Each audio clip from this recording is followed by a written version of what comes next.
अशा छान मैसूर पाकाची रेसिपी आपण आज पाहणार आहोत।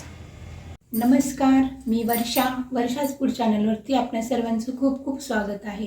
सर्वप्रथम मी तुम्हा सर्वांचे आभार मानेन की तुम्ही माझ्या सहज सोप्या रेसिपी आवडीने पाहत आहात। तर तुम्ही माझ्या अशा सहज सोप्या रेसिपी पाहत राहा आणि माझ्या व्हिडिओला लाईक करा, शेअर करा आणि माझ्या चॅनलला सबस्क्राईब केले नसल्यास सबस्क्राईब करा। भेटूया अशाच वेगवेगळ्या रेसिपीजमधून। धन्यवाद। आपण करणार आहोत आता मैसूर पाक। तर मैसूर पाकासाठी घेतलेला आहे बघा, एक फुलपात्र बेसन पीठ घेतलेलं आहे, एक फुलपात्र साखर घेतलेली आहे आणि एक फुलपात्र मी तूप घेतलेलं आहे। तर हे बेसन पीठ तुम्ही चांगलं चाळून घ्या चाळणीने। तर आपण ह्या साखरेचा एक वाटी साखर आहे तर अर्धी वाटी पाणी घालून पाक करणार आहोत आणि त्यानंतर त्यामध्ये बेसन पीठ ॲड करणार आहोत। यात आपण आता बेसन पीठ घालणार आहोत।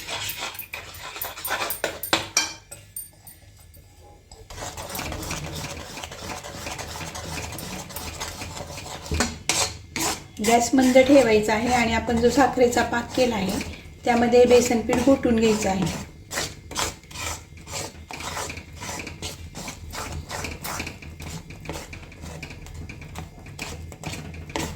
त्यामध्ये बघा मी थोडासा पाव चमचा बेकिंग सोडा टाकत आहे घरातून आणि कलरसाठी मी बाहेरचे कलर न वापरता हळद टाकणार आहे। मी कलरसाठी हळद टाकत आहे आणि आता मी यामध्ये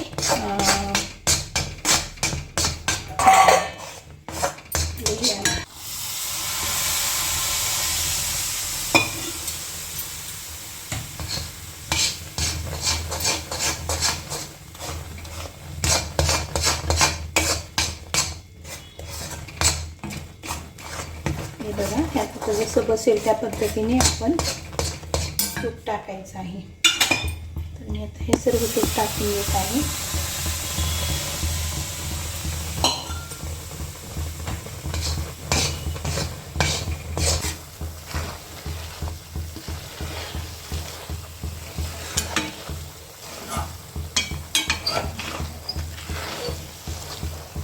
तर आपले हे बॅटर लाल व्हायला सुरुवात झालेली आहे। तर आपण आता हे चाळणीत ओतून घेणार आहोत।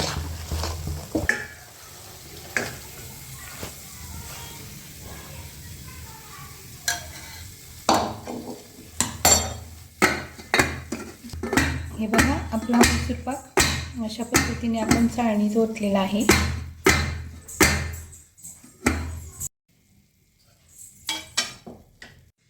वीस मिनिट आपण हे बॅटर थंड होऊन देऊया। तर असा हा आपला एक फुलपात्र बेसन पिठाच्या प्रमाणात मैसूर पाक तयार झालेला आहे। तो किती छान दिसतोय बघा आणि तुम्हाला मी हा एक मोडून दाखवते। तर हा बघा, त्याला आतपर्यंत कलरसुद्धा खूप छान आलेला आहे। तर तुम्हीही करून पहा आणि मला सांगा कमेंटमध्ये कसा झाला आहे तो। भेटूया पुन्हा अशाच वेगवेगळ्या रेसिपीजमधून।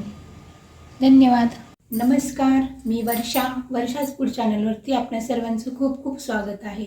सर्वप्रथम मी तुम्हा सर्वांचे आभार मानेन की तुम्ही माझ्या सहज सोप्या रेसिपी आवडीने पाहत आहात। तर तुम्ही माझ्या अशा सहज सोप्या रेसिपी पाहत राहा आणि माझ्या व्हिडिओला लाईक करा, शेअर करा आणि माझ्या चॅनलला सबस्क्राईब केले नसल्यास सबस्क्राईब करा। भेटूया अशाच वेगवेगळ्या रेसिपीजमधून। धन्यवाद।